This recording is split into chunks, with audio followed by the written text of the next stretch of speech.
regardé, il y a toujours des failles. Il existe toujours des failles comme ce système. Après, il faut juste la trouver. Mais puis ne serait-ce que pour allonger peut-être du geste, Donc, c'est qui faisait les mails avec Stéphane? C'est moi. Voilà. Ouais. Apparemment, t'étais surpris, je sais pas quoi, du fait qu'il avait bien aimé le film. Ben oui, parce qu'en fait, à l'époque où je l'ai rencontré, on va dire par mail, j'en ai envoyé des dizaines et des dizaines. Des centaines de milliers. Et ouais, j'ai envoyé énormément de DVD à tous les festivals, à tous les trucs qui nous plaisaient, qui étaient un peu militants, qui étaient dans tous les types de festivals qu'on aimait. Et on n'a jamais eu une réponse en fait, quasiment. On a eu que des réponses de gens comme Stéphane, qui étaient des gens un peu par-ci par-là, qui avaient aimé le film et qui avaient des petites assos, des petites structures, des petits écrans libres comme ici. Et nous, on s'attendait un peu à rentrer en compétition avec des films, être dans les festivals traditionnels. Et en fait, on s'est retrouvés dans des projections comme ici, avec peu de gens, mais des gens avec qui on peut parler, boire un coup et tout. Donc ça nous plaît mieux en fait. Disons que c'est plus... Ouais, c'est différent quoi. Moi, ça me plaît plus, mais le fait est que c'est plus long. Ouais. Oui. Mais il faut être patient. Je sais, mais je suis pas patient. Et puis ça fait partie aussi, quelque part c'est compatible avec le film. Ce que je disais au monsieur tout à l'heure dehors, c'est un film où on s'approprie les choses quoi. À la fin du film il y a marqué tout est à nous parce que le film on l'a volé, on n'a aucune autorisation, tous les gens on les a filmés sans leur demander, on utilise de la musique dont on n'a pas les droits, voilà. Et on essaye d'aller jusqu'au bout, d'aller assumer le film, d'aller voir les gens et leur présenter le film. C'est pour ça qu'on n'a pas un rond, on vient quand même à Dour en Belgique parce qu'on est content que le film passe en Belgique, mais pour aller assumer la projection, aller dans cette petite ville avec des gens qu'on connaît pas et aller discuter. Donc ce soir c'était très interpellant. D'un côté on a envie d'aller visiter une ville, c'est une invitation. Pour un autre, pour les deux, le premier et le dernier, c'est dans le fond quelque chose de similaire, c'est-à-dire la difficulté de pouvoir vivre en société, de pouvoir de comment se respecter et aussi tous les clichés que l'on peut avoir, les non-dits, et pour certains, le plus grave encore, la descente aux enfers. J'ai aimé et j'ai trouvé que les films et les sujets présentés étaient très différents les uns des autres. Il y en avait qui étaient un peu déjantés, mais malgré tout, c'est la vie tous les jours. Des gens qui ont 10, 20, 30 ans de plus que nous et qui comprennent quelque chose et qui trouvent ça chouette, juste. Alors que c'est vraiment monté très rapidement, c'est un rythme d'image qui est super rapide, qui peut être un peu déroutant. C'est vrai que ça fait vraiment plaisir, surtout en Belgique. Mais une petite question, moi j'ai pas tout vu parce que j'ai dû aller chercher un autre égard, mais est-ce que finalement on se demande si les scènes elles sont toutes vraies ou pas? La fameuse question.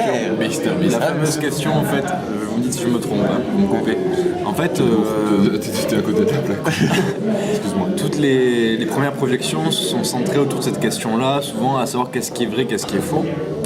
Et au début, on répondait un peu, on en débattait. Et progressivement, on s'est mis à dire, c'est comme ça et c'est un peu la magie du film. Un film est un film.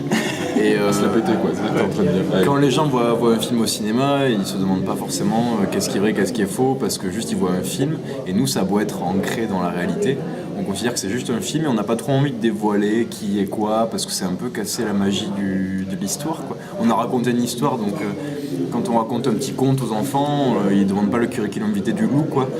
Et juste ils écoutent le conte, nous c'est un peu pareil, quoi. Donc il y a un mélange des deux, quoi. Et chacun a libre à...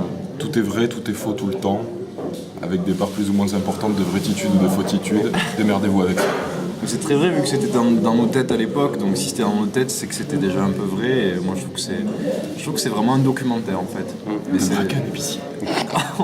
Non mais j'ai déjà pensé à braquer un épicier, donc est-ce que c'est pas vrai du moment que je l'ai eu en fantasme? Chacun ses fantasmes. Après on est faible, donc moyennant quelques bières on peut très vite dire alors ça c'était vrai, ça c'était pas vrai. Si on prend une cuite après on vous dira tout. Non, on fera une interview après. Ça marche. Ouais, ça sera plus payant. Il y a des choses très surprenantes qui sortent un petit peu de ce qu'on voit habituellement. C'est vrai que ça interpelle. Moi, je trouve que la jeune de 17 ans, là, c'est remarquable pour surtout question documentaire. Ce qu'on a vu, il y avait beaucoup. Et, bien sûr, ce n'est pas parfait, mais à 17 ans, je la félicite et je l'admire. Parce que... Alors, le troisième film, eh bien, nous allons inviter la réalisatrice. Est-ce que je ferai le maître de cérémonie? Voilà.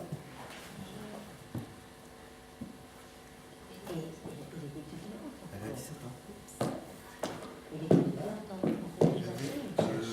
Au lycée encore, études générales. Peut-être prendre un micro. Voilà. Oups.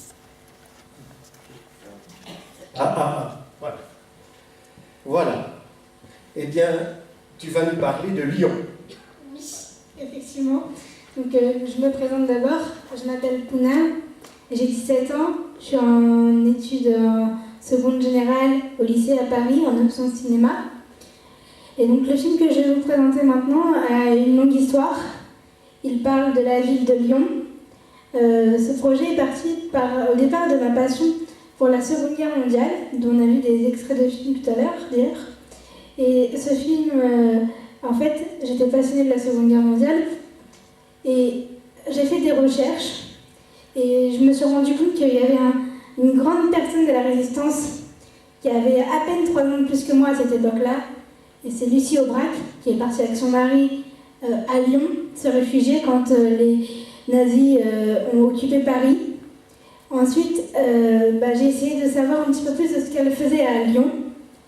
Et j'ai regardé le film de Jean Salès, qui a interviewé Lucie Aubrac peu avant sa mort en 2007, qui raconte tout son parcours à Lyon pour cacher les Juifs et sauver des résistants également. Et elle faisait une visite guidée de Lyon dans ce film. Et donc j'ai voulu, moi, à partir de ce film, présenter Lyon telle qu'elle est aujourd'hui, et son architecture, et un petit peu son histoire architecturale. Donc c'est ça qu'on va voir dans mon film de 12 minutes.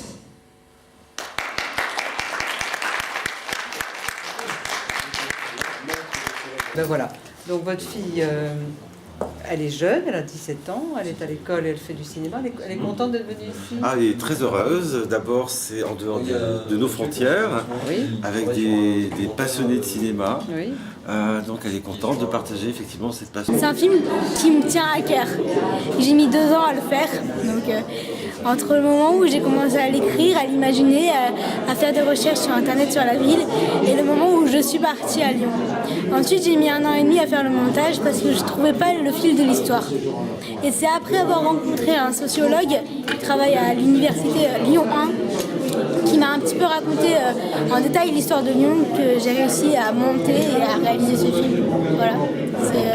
Lyon, c'est une grande histoire, un film qui me tient à cœur avant de continuer les autres films, dont Le Carnet de voyage partie 2, l'Inde du Sud, qui sera sur ma page officielle Facebook le 13 avril prochain. Voilà. Donc, bonne chance à écran libre. Et merci d'avoir accueilli mon film.